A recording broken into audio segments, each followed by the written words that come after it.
സുഹൃത്തുക്കളെ, സഹോദരങ്ങളെ, ആരെന്ത് പറഞ്ഞാലും ശരി, ഏത് രീതിയിൽ ന്യായീകരിച്ചാലും ശരി, ന്യായീകരിക്കാൻ പറ്റിയതല്ല കർണാടകയിൽ നടന്നത്.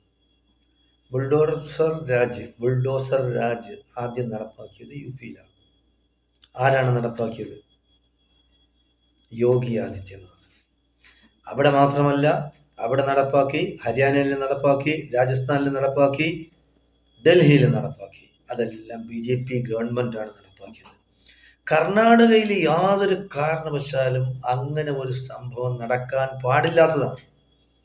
ഇനി ഏതെല്ലാം രീതിയിൽ ആരെല്ലാം ന്യായീകരിച്ചാലും അതിന് യാതൊരു വിധത്തിലുള്ള ന്യായീകരണവും പറയാൻ ഒക്കില്ല, ഒരിക്കലും ഒക്കില്ല. നമുക്ക് ന്യായീകരിക്കാം, എന്തെങ്കിലുമൊക്കെ കാരണങ്ങൾ പറഞ്ഞ് അവർ കൊടുക്കില്ല. അല്ല, നമ്മൾ മനസ്സിലാക്കാനുള്ളത്, കേരളത്തിൽ ആന്റണി പണ്ട് മുഖ്യമന്ത്രിയായിരുന്ന കാലത്ത് ചെങ്കൽച്ചൂള കോളനി എന്ന് പറയുന്ന കോളനി ഉണ്ട്. തിരുവനന്തപുരം സിറ്റിക്കകത്ത് തന്നെയാണ്, തലസ്ഥാന നഗരിയിൽ സിറ്റിക്കകത്ത്. അതായത് ബാംഗ്ലൂരിൽ എന്ന് ഉള്ള ഇതേപോലെ തന്നെ, ഇത് ഇത്രയല്ല, ബാംഗ്ലൂർ സിറ്റി ഒരല്പം വിട്ടാണ്, സർക്കാർ ഭൂമി തന്നെയാണ്. അതായത് പണ്ട് കാലത്ത് എന്താണ്, യാതൊരു ഗതിയും ഇല്ലാത്തവരാണ് സർക്കാർ ഭൂമിയിൽ കയറി കുടിൽ കെട്ടുന്നത്. കുടിൽ കെട്ടുന്ന പറഞ്ഞാൽ 2-3 സെന്റ് അല്ലെങ്കിൽ 1 സെന്റ് അതിനകത്ത് ഓലപ്പുര പോലെ ഉണ്ടാക്കി അങ്ങനെ കഴിയും, ജനങ്ങൾ അങ്ങനെ കഴിയുന്നത് പണ്ട് കാലത്ത്. അത് എത്ര വർഷങ്ങൾക്ക് മുമ്പാണ്. അപ്പോൾ പിന്നെ ബൊംബെയിലെ ചേരിയായിരുന്നാലും അങ്ങനെ തന്നെ. അതിപ്പോൾ അദാനിക്ക് അവർ കൊടുത്തിരിക്കുകയാണ്. അപ്പോൾ എല്ലാ സ്ഥലത്തും ഈ സ്വാധീനമുള്ളവർ ചേരികൾ കൈക്കലാക്കാൻ നടക്കുന്നുണ്ട്. അത് ഗവൺമെന്റ് ഭൂമിയാവട്ടെ, ഇനി അല്ലാത്ത ഭൂമിയാവട്ടെ. ഇപ്പൊ വഖഫ് സ്വത്തിന്റെ പിന്നെ മുനമ്പത്ത് നടന്നില്ലേ, എന്തെല്ലാം പ്രശ്നം, ആരെങ്കിലും ഇടിച്ചു നിരത്താൻ പോയാൽ നടന്നത്, ആരെല്ലാം സപ്പോർട്ടിനുണ്ടായിരുന്നു അവിടെ? മുസ്ലിങ്ങളെ സപ്പോർട്ട് ചെയ്ത്, പിന്നെ ക്രിസ്ത്യാനികളാണ് അവിടെ കൂടുതലുണ്ടായിരുന്നത്. അവര് പിന്നെ ഹിന്ദു, അതായത് RSS BJPക്കാരാണ് അതിന് ഏറ്റെടുത്തത് തന്നെ.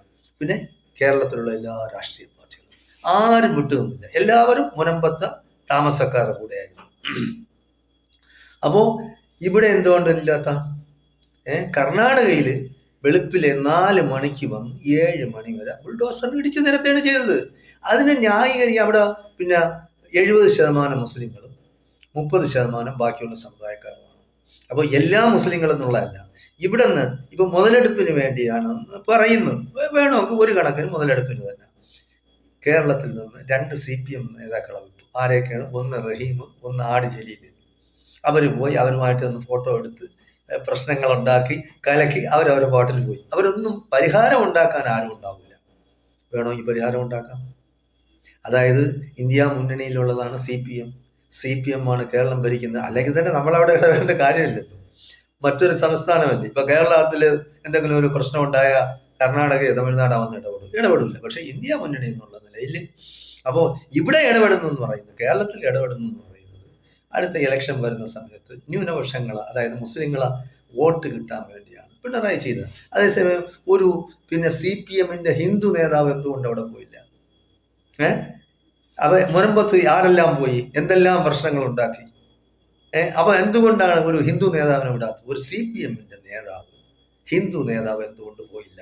ഈ ആട് ജലീലിനെ, റഹീമിനെ മാത്രം പറഞ്ഞു വിട്ടത്. അപ്പോൾ അവിടെ മുസ്ലിങ്ങളാണെന്ന് വരുത്തി തീർക്കുകയാണ്. മുസ്ലിങ്ങൾ മാത്രമല്ല, 70% ഉണ്ടായിരുന്നു. അതുപോലെ 30 വർഷം 35 വർഷമായിട്ട് അവർ താമസിക്കുന്നു എന്നൊക്കെ പറയുന്നത് വെറുതെയാണ്.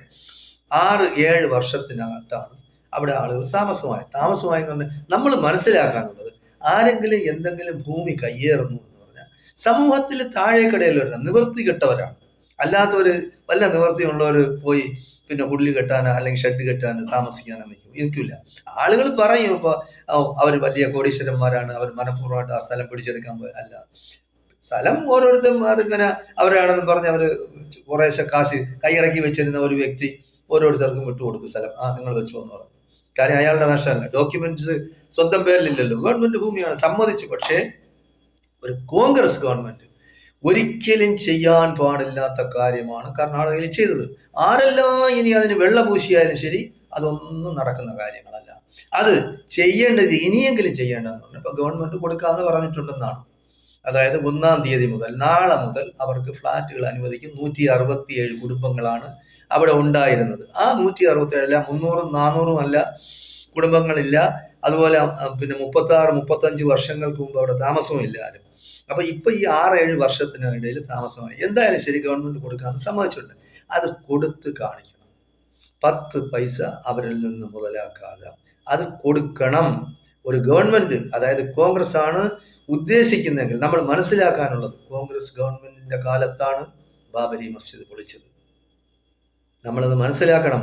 ആ കോൺഗ്രസ് ഗവൺമെന്റ്, അതായത് നരസിംഹറാവു എന്ന തെമ്മാടി, ഞാൻ അങ്ങനെ പറയുള്ളൂ, എന്ന തെമ്മാടി ഏഭ്യൻ, അതായത് യാതൊരു കഴിവുമില്ലാത്തവനാണ്. അവൻ പഴയ RSS കാരനാണ്. അപ്പൊ അവൻ മനഃപൂർവ്വമായിട്ട് ചെന്ന് ചെയ്തതാണ്. അവന്റെ ഇനിയിപ്പോ അവിടെ അന്ന് ഭരിച്ചിരുന്ന കല്യാൺ സിംഗ് അങ്ങനെ ചെയ്ത് ഇങ്ങനെ ചെയ്ത് അവൻ ഉറപ്പ് കൊടുത്തു എന്നൊന്നും പറഞ്ഞിട്ട് ഒരു കാര്യമില്ല. പട്ടാളത്തിന് അവിടെ ഇറക്കി നിർത്താമായിരുന്നല്ലോ. ഒരു കൂട്ടം ജനങ്ങൾ വരുന്നു ഇന്ത്യയുടെ പല ഭാഗത്തു നിന്നും. എന്തുകൊണ്ട് അവരെ വഴിയിൽ തടഞ്ഞില്ല? വേണമെങ്കിൽ അവിടെ തന്നെ പട്ടാളത്തിൽ നിർത്താം. എത്ര പേര് വെടിയിച്ചു എന്നാലെന്ത് കുഴപ്പമില്ലല്ലോ. ഒരു പള്ളി, അതായത് പിന്നെ നൂറ്റാണ്ടുകൾ പഴക്കമുള്ള ഒരു സമുദായം ഉപയോഗിച്ചിരുന്ന പള്ളി പൊളിക്കാൻ വന്നവരാ പിന്നെ മിലിറ്ററി, അതായത് പട്ടാള പ്രൊട്ടക്ഷനില് വീടുകളിൽ കൊണ്ടുവന്ന് തിരിച്ച് ആക്കിയില്ലേ പൊളിച്ചതിന് ശേഷം. അപ്പൊ അത് ആ തെമ്മാടത്തരത്തോടു കൂടിയാണ് കോൺഗ്രസ് ഇന്ത്യയിൽ തകർന്നത്. അത് തിരിച്ചു വരാൻ എത്ര വർഷമെടുത്തു? ഇപ്പോഴും അതിന്റെ അലയൊലികളാണ് കേട്ടുകൊണ്ടിരിക്കുന്നത്. അത് ലോകാവസാനം വരെ കോൺഗ്രസ് ഗവൺമെന്റ് തന്നെയാണ് പിന്നെ ബാബരി മസ്ജിദ് പൊളിക്കാൻ കാരണക്കാരെന്ന് പറഞ്ഞുകൊണ്ടേയിരിക്കും. അതുപോലെയാണ് ഇപ്പൊ കർണാടകയിൽ നടന്നത്. അതിനെ ഇനി ആരെന്തെല്ലാം ന്യായീകരിച്ചാലും ശരി, യഥാർത്ഥ മതേതരവാദി, അതായത് സത്യസന്ധമായി സംഭവങ്ങളെ വിലയിരുത്തുന്ന ഒരു വ്യക്തി യാതൊരു കാരണവശാലും ഇതിനെ അനുകൂലിക്കില്ല. എന്ത് ന്യായമായിരുന്നാലും ശരി, ഏതെല്ലാം തരത്തിൽ ന്യായം ഉണ്ടാക്കിയാലും ശരി, അത് ന്യായക്കേട് തന്നെയാണ് കാണിച്ചത്. വെളുപ്പാങ്കാലം 4 മണിക്ക് എത്രയാ ഒരു വീടാവുമ്പോഴത്തേക്ക്, കുടിലായിരുന്നാല് അവിടെ മനുഷ്യരാണ് താമസിക്കുന്നത്. ഭാര്യയും ഭർത്താവും അമ്മയും പിന്നെ അച്ഛനും മക്കളും ഒക്കെ വസിക്കുന്ന ഒരു നമ്മൾ കാണുന്നില്ലേ? നമ്മൾ സമൂഹത്തിൽ, നമ്മൾ റോഡില് നമ്മൾ ഇറങ്ങി നോക്കുമ്പോഴേ നമുക്കറിയാനൊക്കെയുള്ളൂ പാവപ്പെട്ടവർ എങ്ങനെ ജീവിക്കുന്നു. എൻ്റെ കുട്ടിയിലെ ഞാൻ കണ്ടിട്ടുണ്ട്. ഈ പുറംപോക്കി താമസിക്കുന്നു പറയും.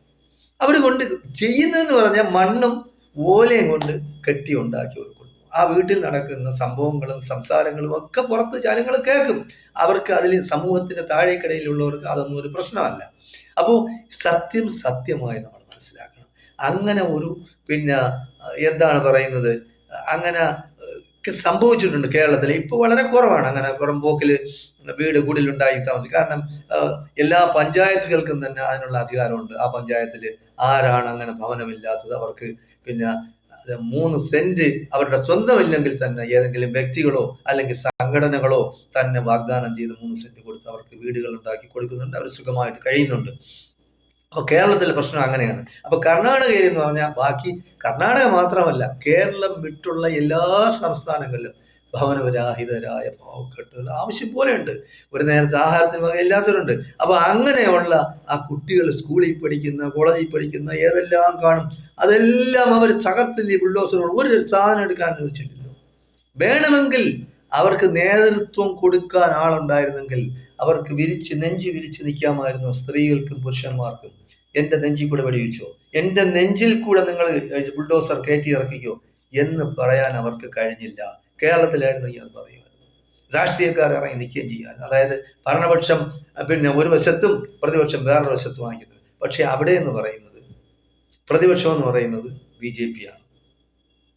പ്രതിപക്ഷം BJP ആണ്. അവിടെ മുസ്ലിങ്ങളെയാണ് ഇപ്പൊ ടാർഗറ്റ് ചെയ്തിരിക്കുന്നതെന്ന് പറഞ്ഞാൽ എല്ലാ സ്ഥലത്തും മുസ്ലിങ്ങളുടെ 300 ഭവനങ്ങൾ പൊളിച്ചു കളഞ്ഞു, ബുൾഡോസർ വെച്ച് ഇടിച്ചു കളഞ്ഞു. അത് UP മോഡലാണ് എന്ന് പറഞ്ഞാണ് ഇപ്പോഴത്തെ പ്രചാരണം. അപ്പോ സത്യമായി തന്നെ നിലനിൽക്കുക. ഇടിച്ചത് ബുൾഡോസർ രാജ് നടപ്പാക്കാനേ പാടില്ലാത്തതായിരുന്നു. എന്തായാലും സംഭവം നടന്നു.